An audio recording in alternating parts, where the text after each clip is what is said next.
sobrang niche na produkto ang 360 cameras. Niche na nga siya, medyo may presyo pa. But this is where Akaso comes in, no? Because this one only retails for about 13,000 pesos in the market. Nilaunch na sa Pilipinas ang Akaso 360 along with other products by Akaso. Kagaya ng sabi ko kanina, niche na produkto pa ang 360 cameras, no? Pero ito yung ina-address na need ng Akaso, no? Na mapamura ang presyo ng 360 cameras para mas ma-experience ng mas maraming mga tao. This one actually retails for only 13,000 pesos as mentioned earlier. It's just as much as buying your own, buying a new smartphone, no? At ang maganda dito, available na nga sa Pilipinas. Now, ano ba ang mga benefits na makukuha mo sa 360 cameras? Unang-una is in terms of perspective, dahil ito ay kumukuha ng 360 view all around, no? You don't need to point and shoot kasi you can do that later on. Kagaya ng mga nabanggit ko sa mga events in the past na attendan ko about 360 cameras, ang disiplina na tinuturo ng 360 cameras is you don't just simply point and shoot. What you do is you just simply shoot and then later on change the perspective or maybe even change the framing if you want to. Kasi reframing ang disiplinang tinuturo nito, no? Dahil reframing ang bagong step para sa mga 360 cameras, obligado na mahusay at maganda ang application na gagamitin mo. Now, brands like Insta360 at saka DJI, hinog na, no, yung kanilang applications when it comes to 360 cameras, no.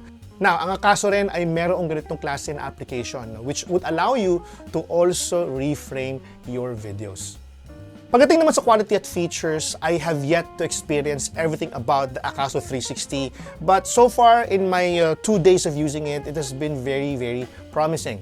You can shoot up to 5.7K 30 FPS, but unlike Insta360 and also DJI, you can shoot up to 60 FPS with that resolution.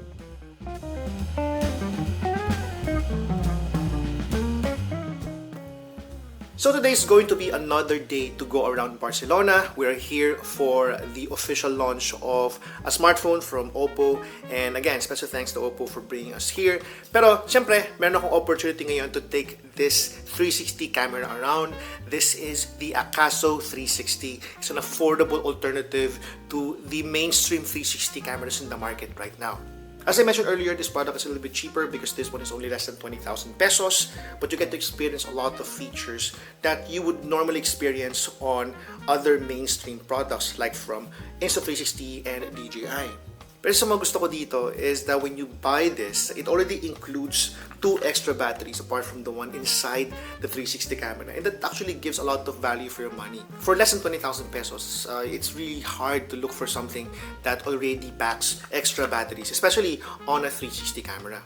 But the purpose of this video is for me to show you the quality of the video you're seeing on a 360 camera at that price point.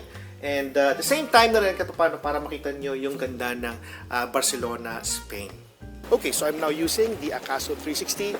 Gamit ko rin to kahapon, no, when we made espadrilles at saka sa sailing. So far, very reliable naman siya. Maganda yung picture quality for the price they ask. The preview you get on the display is definitely lower resolution compared to the actual output.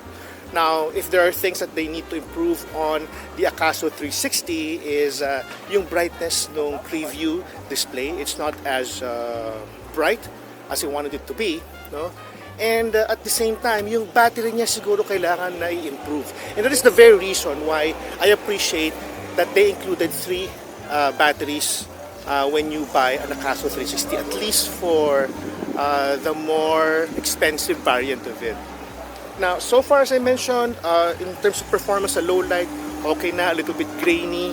Yun namang audio quality is definitely passable for a 360 camera. In fact, right now, I'm recording this without any external microphones.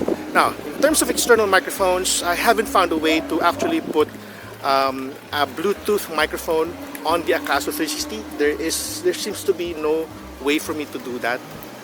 And yun naman kanyang pinaka Type-C port, there is no way for me to actually connect my other Type-C microphones. So, for example, I tried using the DJI Mic 3, it doesn't work. Mic 2 doesn't work as well. So, yun lang naman yung major concerns, no? And as you can see in the video right now, in my experience, so far, very happy with it. Stitching is not an issue for me. Maganda yung kanilang application, at least on the Mac. But on the iOS, it's passable. Okay naman yung quality. Sometimes it hangs a bit, but it's actually more of like it's processing something in the background. That's why it hangs. Pushing yung update is done through the iOS app as well, which is nice. And yes, no, and as you can see in the video right now, okay naman ang quality. I'm doing now a 360-degree loop of the view where I am right now. And so far, again, as I mentioned, panalo ang Akaso 360 for its price. That's it. This has been Gian of Gadget Pilipinas. Maraming salamat kay Akaso for sending this unit for us to experience and review in the channel. Thank you so much for watching. I'll catch you in the next one.